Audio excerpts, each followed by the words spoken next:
J'aime beaucoup la question de Zoé qui se promène le long du segment BS.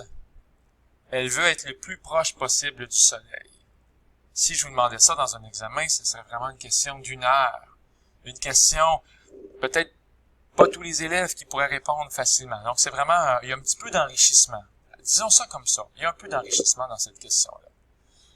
On semble croire que les coordonnées du Soleil sont connues, ce qui est un peu étrange en partant, mais quand même, il paraît que le Soleil est situé au point 7300. Et qu'est-ce qu'on connaît d'autre aussi? Ben, veut pas, avec cette phrase-là, on connaît aussi deux points vedettes pour le segment BS. Lorsqu'on dit f de 144 est égal à 0, ça veut dire lorsque x est égal à 144, ben le y qui lui est associé, c'est bien 0. Donc, quand on remplace x par 144 dans la règle de cette droite-là ici, on obtient un y de 0. Ça veut donc dire que les coordonnées pour Sylvie, c'est 144, 0. Parce que bien sûr, ici, au point de Sylvie, y vaut 0. On connaît un autre point vedette, 18, 105 demi. Est-ce que c'est le point de Zoé présentement? C'est avant? C'est après? Peu importe. 18 et 105 demi est un joli point vedette pour la règle de la fonction f. Et on a déjà, chanceux que nous sommes, deux points vedettes, et avec ça, on va pouvoir trouver la règle du segment qui est ici. Good! Alors, si on va voir dans le corrigé, ça va peut-être être un peu plus propre. On a nos points vedettes qui sont ici, et on commence par trouver le taux de variation en faisant y2 moins y1 sur x2 moins x1. On a donc fait 105 demi moins 0. Ça veut donc dire que c'est lui que j'ai appelé y2 et c'est lui que j'ai appelé y1. Et c'est pas grave. On va écrire ici x2, y2 et ici on va écrire x1, y1. Donc peu importe l'ordre, je fais ici y2 moins y1 comme dans 105 demi moins 0 divisé par x2 moins x1 comme dans 18 moins 144. Une fois qu'on fait ça, ben on réalise que 105 demi moins 0, ça fait bien 105 demi. Et 18 moins 144, ça fait bien moins 126. Mais j'ai écrit moins 126 sur 1. Parce que nous, on est futé. On sait, lorsqu'on divise par une fraction, par moins 126 sur 1, il va suffire de multiplier par l'inverse. Alors, oui, je suis en train de diviser y2 moins y1 par x2 moins x1. Je suis en train de diviser 105 demi par moins 126 sur 1. On va donc avoir 105 demi fois, à la place de diviser, 1 sur 126. On n'oublie pas le moins quelque part. 105 fois moins 1, moins 105, et 2 fois 126, 252. Alors, on a un taux de variation pas très joli de moins 105 sur 252. On pourrait peut-être le simplifier. Peut-être en divisant par 3 en haut et en bas. On obtiendrait moins 35 sur 84. Et si je divisais par 7 encore une fois, on aurait donc moins 5 douzièmes. Il est là, notre taux de variation, moins 5 douzièmes.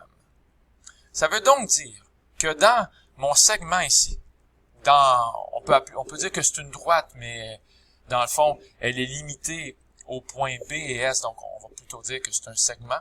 On va avoir notre taux de variation, moins 5 douzièmes. La règle, c'est y est égal à moins 5 douzièmes x. Et je vous donne tout de suite le plus b, parce que je suis gentil, plus 60. Évidemment, ça se trouve, ce plus 60-là.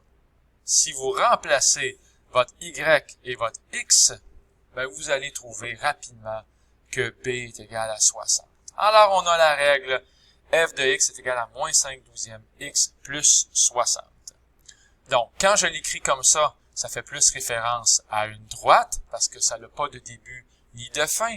Mais quand que je le regarde dans mon dessin, ça fait plus référence à un segment, parce qu'il semble avoir un début et une fin. Un segment que je vais appeler BS, comme Brigitte, Sylvie. c'est le segment ici, BS. C'est toi. Et la règle, on la connaît, elle est là.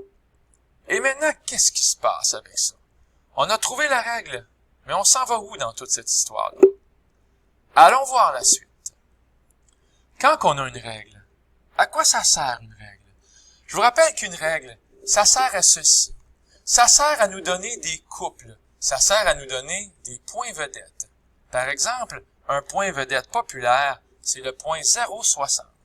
Ça veut dire lorsque x vaut 0, si on remplace x par 0 dans la règle, ça veut dire f de 0 est égal à moins 5 douzièmes fois 0, ce qui fait 0, plus 60. Donc, quand x vaut 0, y ou f de x vaut 60. Mais on peut en trouver plein d'autres des points vedettes. Par exemple, si x vaut 12, qu'est-ce qui va se passer? Moins 5 douzièmes fois 12, les 12 s'annulent, il reste moins 5, et moins 5 plus 60, on a un y qui vaut 55.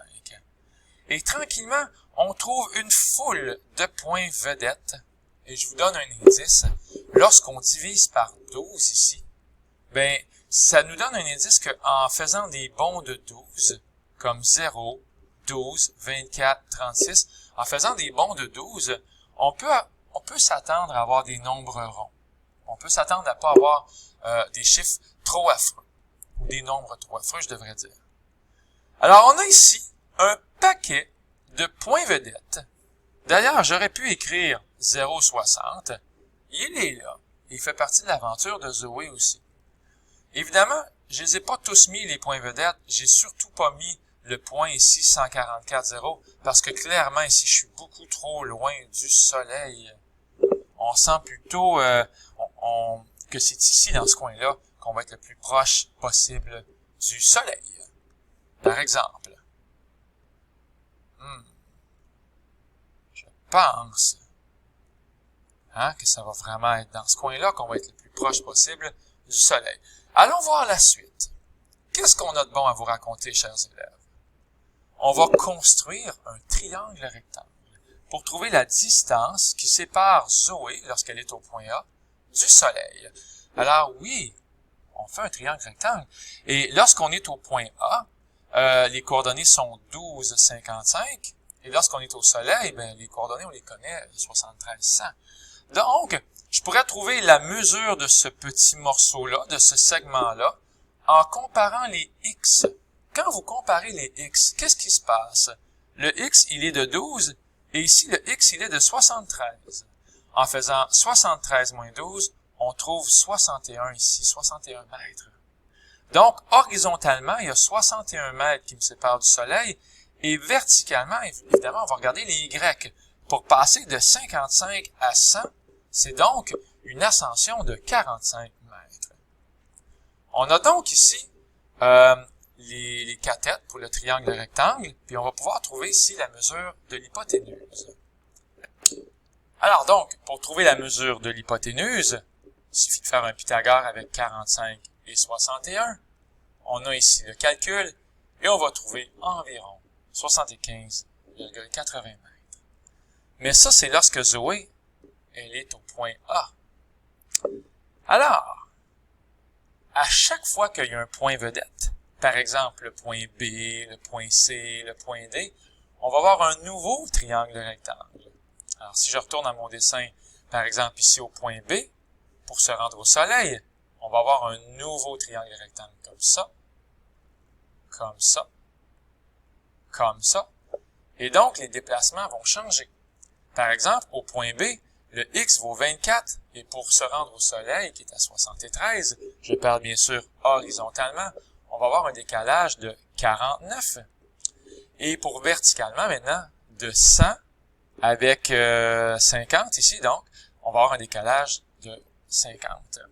Donc, encore une fois, pour passer de 50 à 100, verticalement, c'est un décalage de 50.